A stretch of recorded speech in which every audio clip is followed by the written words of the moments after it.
Well, good morning. It's a cloudy kind of a Wednesday.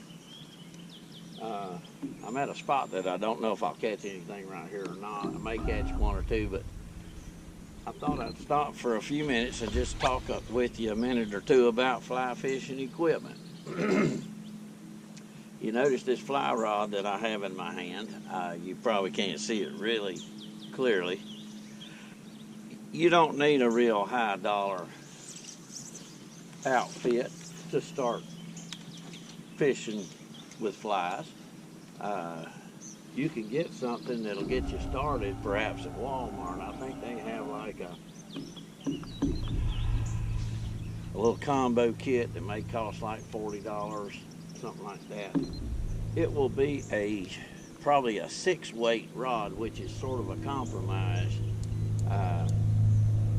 Each rod will have probably right in here on it, it'll have a number. This one says 5-weight, 4-piece. I generally fish with 5-weight rods.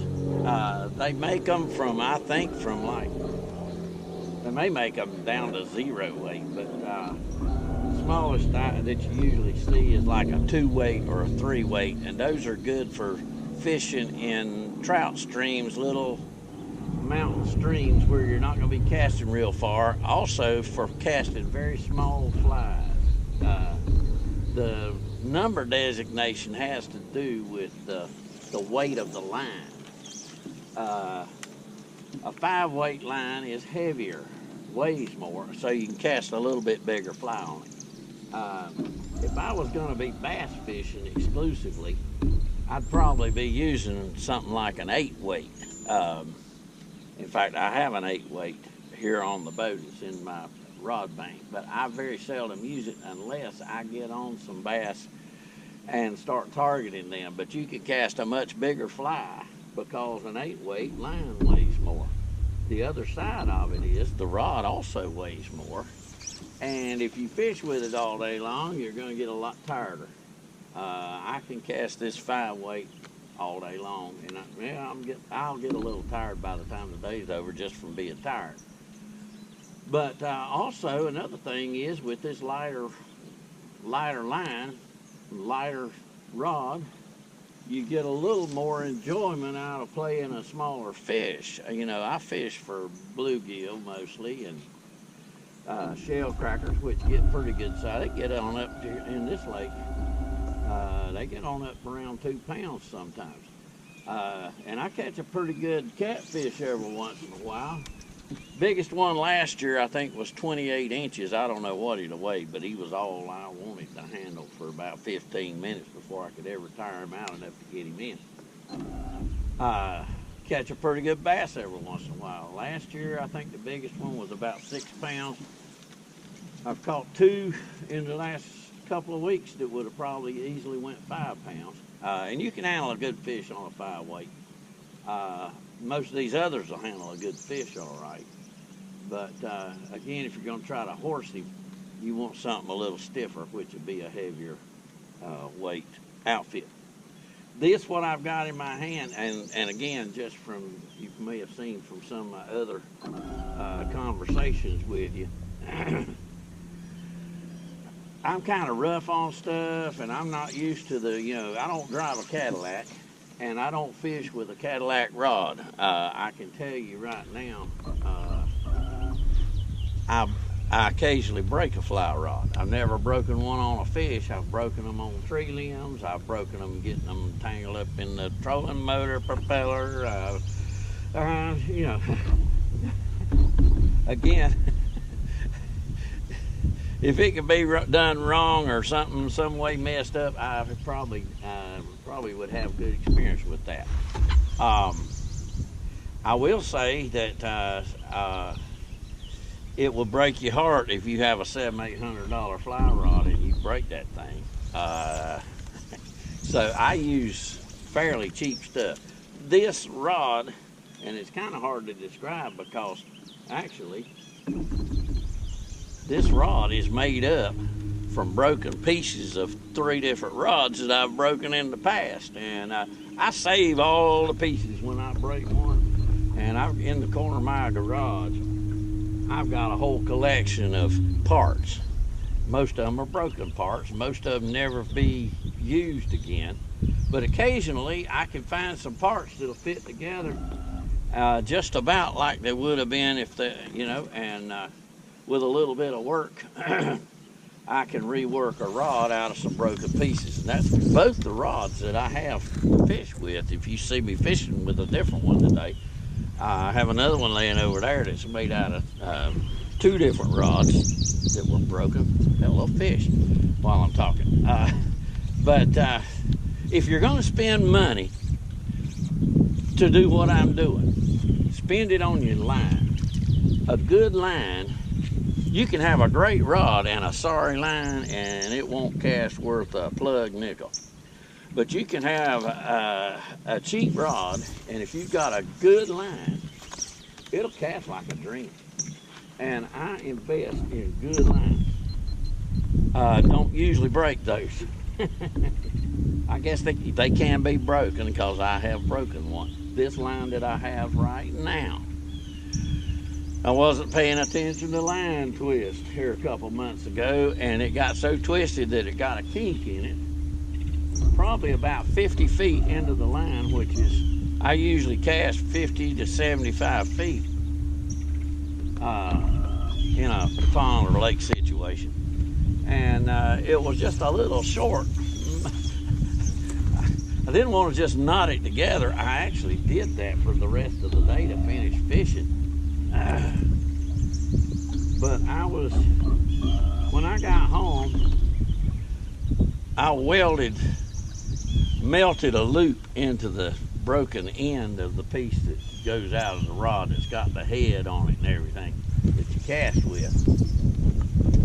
And the other end of the line, this was a high dollar line that had a loop at each end, a loop to loop the leader onto and a loop to loop it to the backing. So I just turned the back end of the fly line around and had a loop there, looped the other part to it. Took some of that super glue that you cure with a UV light and smoothed the loop-to-loop connection over with some of that and hit it with the light. And you can hear it go through the guides now, but it still casts pretty good, and I can cast that whole joint right on through the line, through the guides. On a cheap rod, you'll need to pay attention to your line guides, because oftentimes one of the reasons the rod is cheap is because the line guides are usually made out of softer metal, and they will wear. And once they get grooved out good, you'll have to pay attention that they don't get sharp edges worn into them, and then they'll dig into that expensive fly line and mess it up. No need for me to tell you how I know that. Anyway, but this particular floating line that I'm fishing with right now, and it'll cast, I can pick it up and I can cast it. I could cast it right on into that oak tree if I wanted to, but I don't want to. But it casts like a dream, and it is the company doesn't give me any endorsements. They can if they want to, but this is a Scientific Anglers brand. The type of line is called a wavelength MPX taper, and it is made for casting all around fly fishing, but particularly good for casting long distances. And it's the second one of these particular lines I've had. There's another fish, and I really like it. It has a texture on the line. Again, fly line companies, they're in competition, just like Ford and Chevrolet are.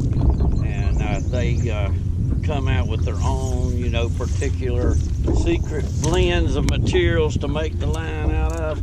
And also, one of the things in the more recent years, some of the high dollar lines have a texture on them. This one is supposed to have a texture sort of like the dimples on a golf ball if you looked at it under a strong magnifying glass. I can tell you that in stripping it, I can feel with my index finger, which is why I have this protector, which is nothing but part of the finger of an old rubber glove turned wrong side outward so that the fabric is against the line. It makes a great finger protector. Ought to get a patent on those. You get the gloves. You get a pair of those gloves from Walmart for, actually they come in a pack of 3 for about $9.99. They're little gray rubber coated gloves. And I usually, being a left-handed fisherman, I will cut the fingers off of the right-hand glove so that I'll have a fingerless glove for this hand to fish with in the wintertime. And I save those fingers from this hand and use those to make finger protectors out of. And one of those protectors will last a month or 2 easily if I don't lose it. Sometimes they fall over to the side of the boat, and then I found out early on they'll sink. But didn't cost anything much, but it does save your finger. A cheaper line won't have a texture, and you can pull it right through your finger. But if you fish all day long, you might get a blister. It's a little more comfortable for me to have that protector on. Leaders, I make my own. You can buy extruded leaders that taper, from thick to thin is how they're made, out of one piece of extruded monofilament. But you'll spend easily $4 or $5 on a leader. I buy cheap monofilament from Walmart, and they can give me an endorsement if they want to. They probably won't. But I buy the cheapest monofilament line, and I'll get 2 sizes, probably about a 15-pound test and about a 12-pound test. And I make my own furled, that is twisted leaders. You could buy a big spool of each of those, and that'll be enough to last you, make enough leaders for 2 or 3 lifetimes probably.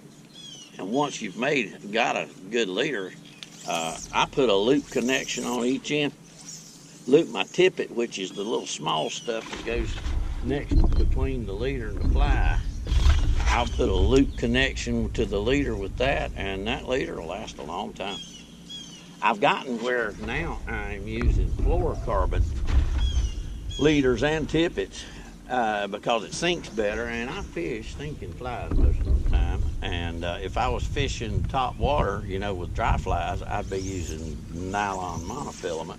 But since I'm not, I use fluorocarbon, which sinks better, and it's supposed to be a little less visible to the fish. I don't know about all that, but I have a fluorocarbon leader on now. The tippet material, now you can buy tippet material. You sure can, and it works fine. I used it all the time for years. But I have gotten where I just use some of this just plain old 6-pound fluorocarbon. This is a 200-yard spool. This will last me several years. I'll pull off about 2.5 feet of it when my tippet gets short from tying flies on and off and breaking them and that kind of thing, or it'll get a knot in it or something, and I'll put another piece on, and it's much more economical. I can't tell a bit of difference in how it casts, and being 6-pound test, which, if you're striper fishing, that's real light, but you can handle pretty good fish on it. I've caught some pretty good bass, some really good catfish, and if you don't try to horse the fish, you can just wear them down. You can catch a good fish on that. Let's see, this is a floating line, and I go through spells during the spawning season, which it is now, in the late spring. The bluegill And the crappie are pretty well through spawning by now. They're usually in March and April, but they're in the shallows when they're doing that. The bluegill are now in the shallows. And shallow, I mean anywhere from 2 feet to about 6 feet of water. And so I can fish that fairly well with a floating line. Floater has a couple of advantages over a sinking line. First of all, you can cast, and I'm moving to you see we're moving to a new area, but a floating line lays on top of the water, and if you cast it out there and it landed in the wrong place or whatever, you can lift it off the water and recast it. A sinking line, you have to retrieve it in because it's down under the water. You can't lift it off. You have to pull it out of the water, and so you have to pretty well retrieve it in. Also, a floating line, you can keep up with. You can have a visual aid there by watching the end of the line. You can tell when a fish hits because that line will jump, or it'll pull to the side, or it'll twitch, or it'll go down, and that gives you. It acts like an indicator, you know. You don't have that. It's totally a game of feel with a sinking line. Sinking lines do have some application. The other rod that I have here that has a sinking line on it, it's called an intermediate sinking line. They make sinking lines that sink at all kind of rates. An intermediate sinking line sinks slow. It sinks about 1.5 inches, maybe 2 inches per second. And so I can fish pretty shallow if I go ahead and start retrieving the fly pretty soon after it hits the water. Or I can wait, maybe count it down and get some depth to it. But I can fish anywhere from 2 feet if I don't cast very far, and if I retrieve pretty fast. But really, with an intermediate line, I'm usually fishing anywhere from 4 feet down to about 8 or 10 feet of water, and I'm hunting. Something right there, wasn't paying attention. I don't multitask too well. Come on, there we go. Get the wrong switch on my trolling motor there.